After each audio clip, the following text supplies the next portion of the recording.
I think sometimes subconsciously we move through life with these ingrained patterns or ways of being that we're not even realizing are impacting our choices, our relationships, how we show up. So a lot of times it's reactive because we've had so many failed relationships. And that was my experience. Like, you have to step back and you have to think about, okay, I'm kind of the common denominator, what's going on here. But if you have the foresight to say, I know I've gone through some shit. We all go through some shit. Like, let me understand myself better before I go out into the dating world. I think will make dating a way better experience. I think it will help you get really clear on the right partner for you. When my heart stops, not a second sooner, I'm gonna finish what I've begun. 'Cause my heart's got a reason to believe in me and a dream and whatever may come. And as long as I'm breathing, I'll keep believing that I'm not done until my heart stops.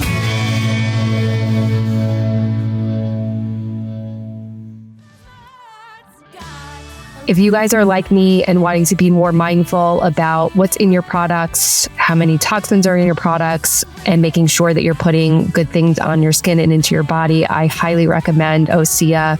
I did a total revamp on all my products, and this is one I have been using and now is a staple in my bathroom. I particularly love their Ocean Eyes Age Defining Serum. I feel like I don't have bags under my eyes anymore, and I just feel really good putting this on my skin, knowing something good is going on my skin and into my body. So if you want to check out Osea's products, use our code QTCPOD10 to get 10% off your first purchase.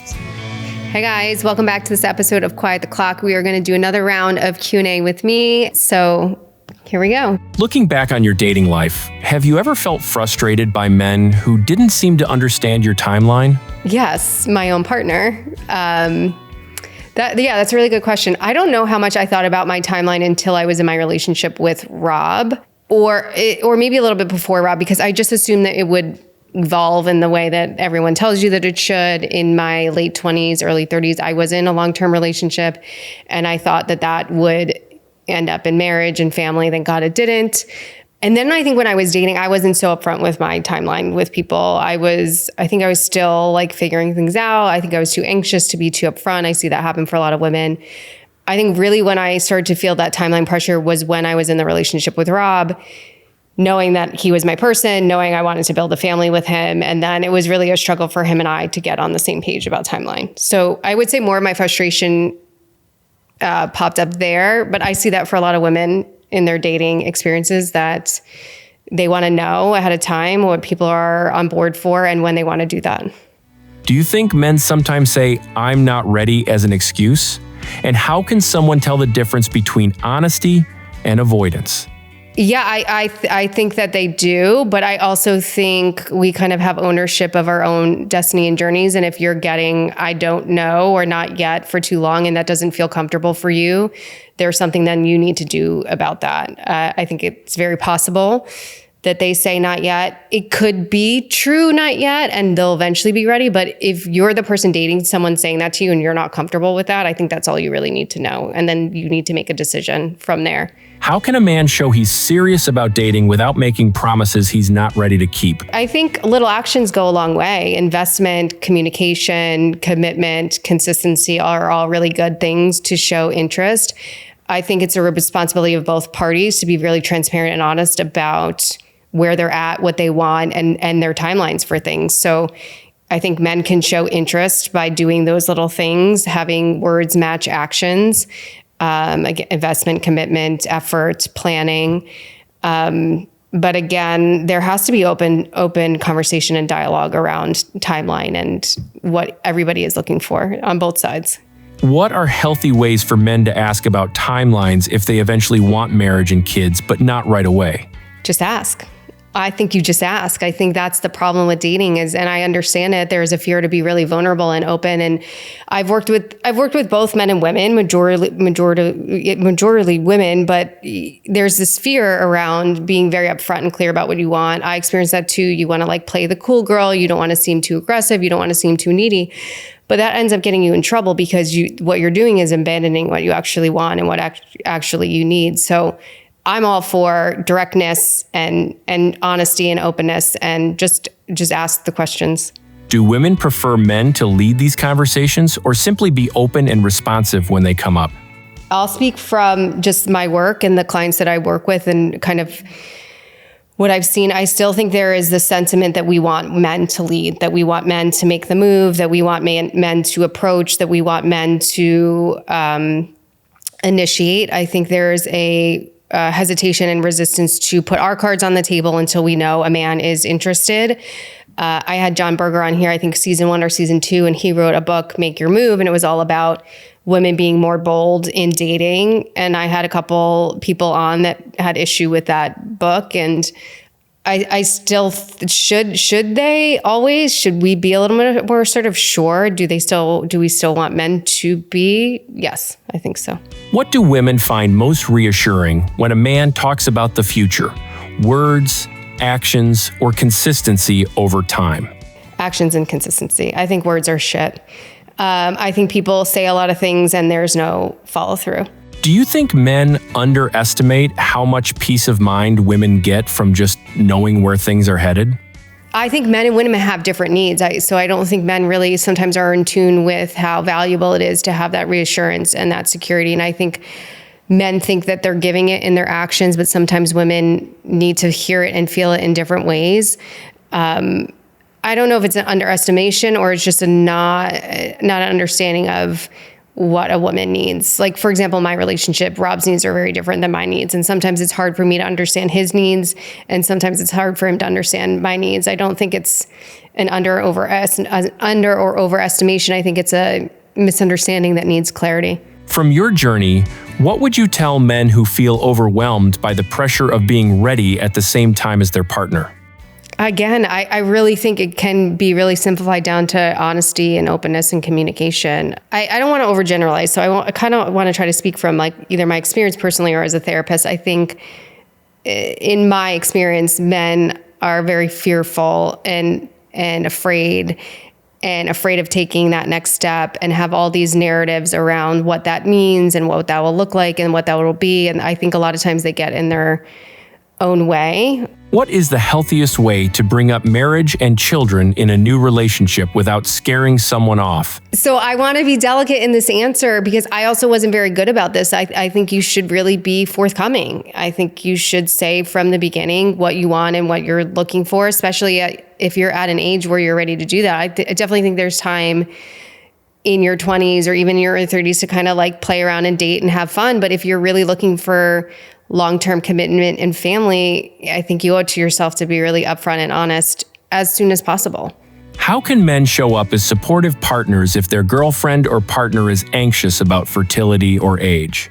Hold space, listen, maybe some reassurance. I mean, that's a really layered question because I think that what we talked about earlier, that cliff of 35 creates a lot of that fear. And I think there's other messaging and people that can help dismantle that and ease some of that anxiety and pressure. But yeah, be supportive. If your partner is looking into egg freezing, maybe be part of that. I was really hesitant to have Rob be part of that process for me for other reasons that, go back to season 1, but letting him in on that, he was amazing. He did all my shots. He was there for me. So I think part of it is letting them in to do that. And then the partner showing up and being there for that, whether that's to listen, to go to appointments, to do shots, or just to reassure, like, if this is what we want together, we will find a way to make this happen. Should men be more proactive in understanding their own fertility, or is the pressure still mostly on women? There is a lot of research coming out that is more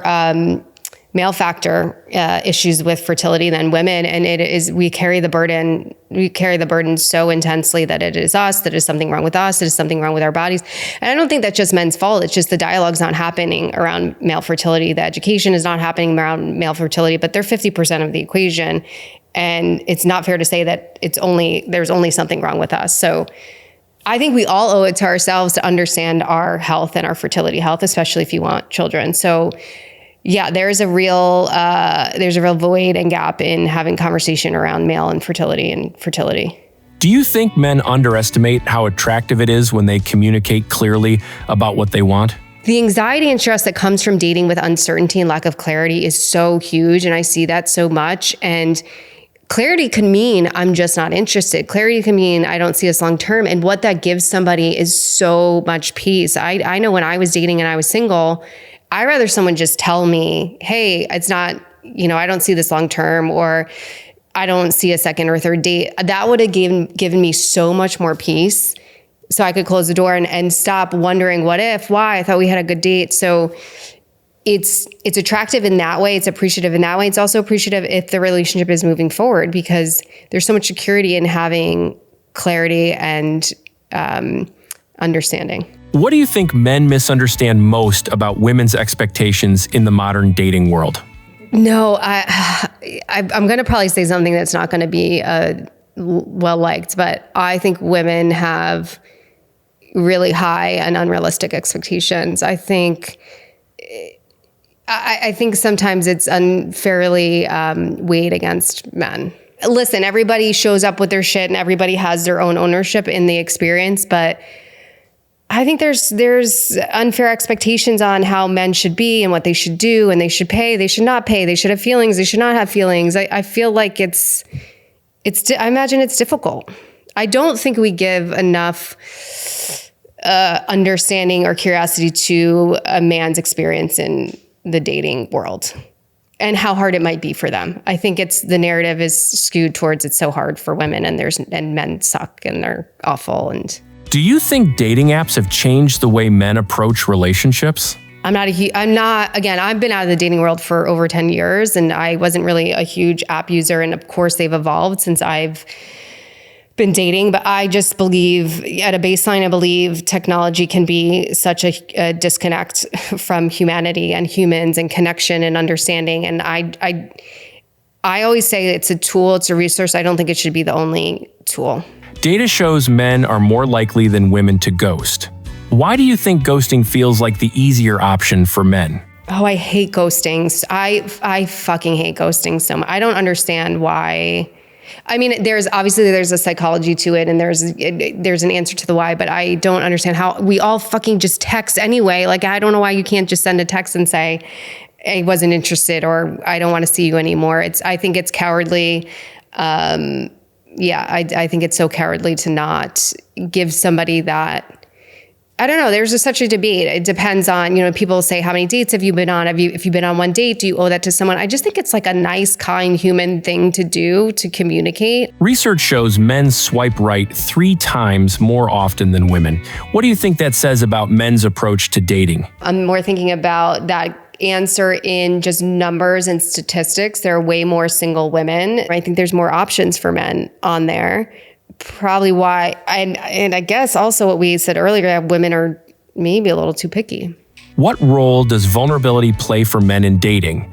And has it become easier or harder for men to be open? Ooh, I think we want men to be more open, but this makes me think of one of the conversations we had with Benny Hart, who's been on the podcast twice and is an incredible dating coach.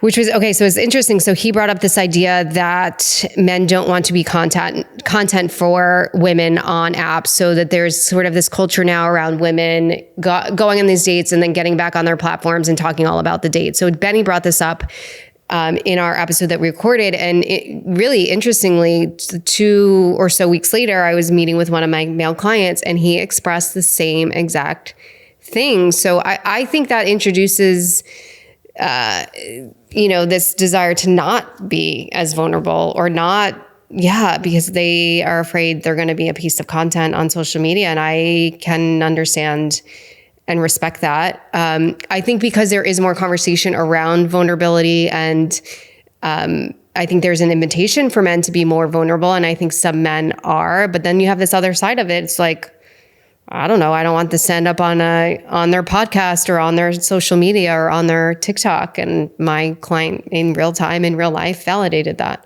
How do you deal with a partner who doesn't want to be posted or tagged on social media when you do want to share your relationship? Does it make you wonder if they're hiding something, or can it just be a desire for privacy? It's so interesting, like how technology introduces all these other new nuances of dating. Like that's like one pre-social media. You would never think about that, but I've seen that show up so much with my clients of like, he won't post me, he won't show me, what's he hiding? Is he ashamed of me? And so that's a really big thing. Again, that's a conversation. Like if you're not comfortable with that and it's important for you to be on someone's page and there's something amiss there. There's something wrong if it's not feeling good for you.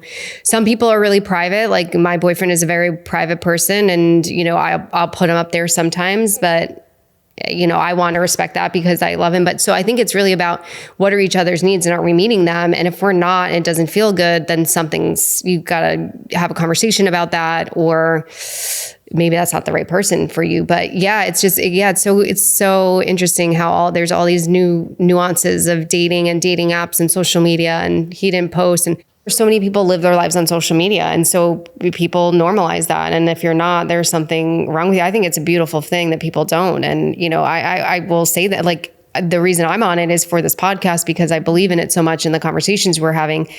And I'm older, like I just didn't grow up with it. I like to live life in real world. So, but people live on there. If a woman friend zones a man, should she ever consider revisiting and reassessing that relationship? Yeah, I think so. I think a lot of women, I worked with one woman who friend zones so many incredible men. So I think if it's looking like a pattern, they should revisit that. I am so guilty of overlooking so many very kind and wonderful men because I was stuck in my own pattern. So, you hear a lot of credible stories of people, coming together and they were friends for so long and they're like, I never looked at him that way. I never thought that we would be a thing. And then it turns out to be a beautiful relationship. So I think there is definitely a time and opportunity to revisit who you put in the friend zone. The when should be maybe when you've kind of done some more self-reflection on your own dating patterns and why you put that person in the friend zone and who are you actually choosing. Why is it important to understand and work on yourself before dating? And how does someone actually do that? Oh, it's so important. I think sometimes subconsciously we move through life with these ingrained patterns or ways of being that we're not even realizing are impacting our choices, our relationships, how we show up. So a lot of times it's reactive because we've had so many failed relationships. And that was my experience. Like you have to step back and you have to think about, okay, I'm kind of the common denominator, what's going on here. But if you have the foresight to say, I know I've gone through some shit. We all go through some shit. Like, let me understand myself better before I go out into the dating world. I think will make dating a way better experience. I think it will help you get really clear on the right partner for you. How to do that. I mean, there's so many incredible resources. Therapy, of course, is one of them. But if that's not something you want to do or is accessible to you, there's a lot of amazing platforms. Like the resources are out there. You just have to seek them out. But first is awareness that there's things to work on. Should women approach a man they see in public if they're interested? Yes, 1,000%. And if you're not comfortable approaching, I always tell, because I've always told my clients, if you're going to be like out in the wild, flirting is amazing. So if you're not comfortable to go directly up to somebody, make eye contact, scan the room, do something inviting, do something silly. But yes, if it's not, do something. I mean, don't miss that opportunity. And the worst thing that can happen is like they say no, or they're in a relationship where they're not interested. But it also doesn't have to be that much pressure. You can have like a fun, silly interaction with somebody that could lead somewhere. It doesn't have to be like that serious. How important is it to understand your partner's love language and attachment style? Very, very, very important. And again, so many resources out there on that. It's a roadmap. It's a roadmap to understanding how someone is showing up. It's a roadmap to understanding how you show up. Yeah, it's just, it gives you a lot of insight and clarity. I think when you're in relationships, love languages are so important because most often they're not the same. And one way somebody shows love is not the same as another. And I always say, imagine yourself in a relationship and you speak French and your partner speaks German. It's going to be very difficult to understand each other. So you have to learn each other's language, love languages. You have to understand your own. And you have to work towards speaking your partner's. So I think both of those are such huge, valuable tools to know about yourself to be successful in dating and in love. How can someone realize they have a pattern of dating the wrong person? What are the signs? Ooh, okay. One exercise I have all my clients do is that we're working on this specific, like whether it's dating or relationships, is a relationship inventory. So is really looking at all your past relationships and situationships, putting it on a piece of paper and starting to notice what is kind of the underlying theme and pattern. There will always be one there. Like I have dated the gamut of people aesthetically, professionally, and if you put them next to each other in that way, you're like, nothing is the same here. But when I start to think about how did I show up? How did they act? What were the behaviors? What was the communication style? You're always going to find a common thread. So I think a relationship inventory is very, very useful. How open and vulnerable should someone be when they start dating again? I think there can be a balance. I think we don't want to I think we should be open about what we want. I think there should be trust and safety before you're totally open and vulnerable. So there's different layers to it. I don't think you should wait too long to be very clear on what you want. I don't think that's like hugely vulnerable to say, I want marriage and I want children. I think there's trust and safety that has to be established to start to be really vulnerable about wounds or traumas or things like that. But I really don't think it's that vulnerable to say up front, like, hey, this is what I'm looking for. What does emotional maturity look like to you? I think that, starts with sort of a deep understanding of yourself. I think that is the ability to emotionally regulate. I think that's the ability to not react. I think that's the ability to not personalize. But I think that takes a lot of work. Like Bijou was saying, this self-love and confidence. I think when you have that, you have emotional maturity. When you can kind of depersonalize things, when you can kind of understand someone else's experience, you can be curious about someone else's experience. I think that's emotional maturity. I think that is strength. I think vulnerability is strength. I think strong and clear communication is strength. Yeah, I mean, there's a million ways to answer those questions, but I would say those, off the top of my head, those handful of things. What are the signs in the early stages of marriage that show a relationship can last and support raising a family?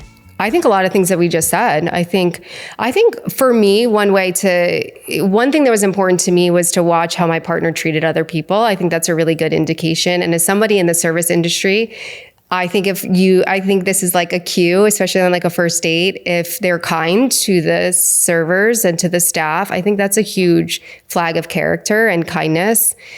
I think, again, it's important to go into dating with what your values are. And I think if you value kindness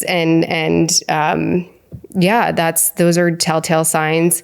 I think thoughtfulness, listening, curiosity, questions, kindness keeps coming, like nice, that they're considerate, they're listening, they're attentive, they're engaged. I think those are all like, especially first, second date, very good signs of like potential longevity. If your younger self could hear you now, what dating advice would blow her mind? Have fun. You're going to meet your person. Have fun. Boom, the end, mic drop. Thank you guys for all the amazing questions. Thank you guys for participating. This was a really fun episode. I hope everybody enjoys it. Imagine having a wellness center right in your living room. That's what LumiBox offers. This device combines light therapy, infrared heat, and sound therapy all in one sleek package. It's been a game changer for me when it comes to relaxation, recovery, and overall wellness, and I'm hearing that it has great effects for fertility. If you're looking to boost your self-care routine, check it out. Use my code QuietTheClockPod to get $260 off per unit. That's QuietTheClockPod at checkout. Your wellness, your way. Hey guys, I'm Beth. Thank you so much for tuning in to Quiet the Clock. If you want to hear more episodes and learn more about how to dismantle societal timelines, live life on your own terms, live life fully and authentically, subscribe to our channel on YouTube, and you can also follow us on Instagram and TikTok at Quiet the Clock Pod.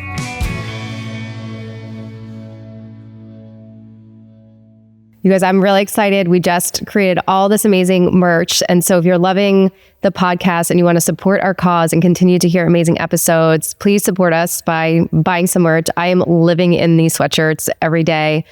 We have a range of colors. We have hoodies, we have mugs, we have hats, we have journals.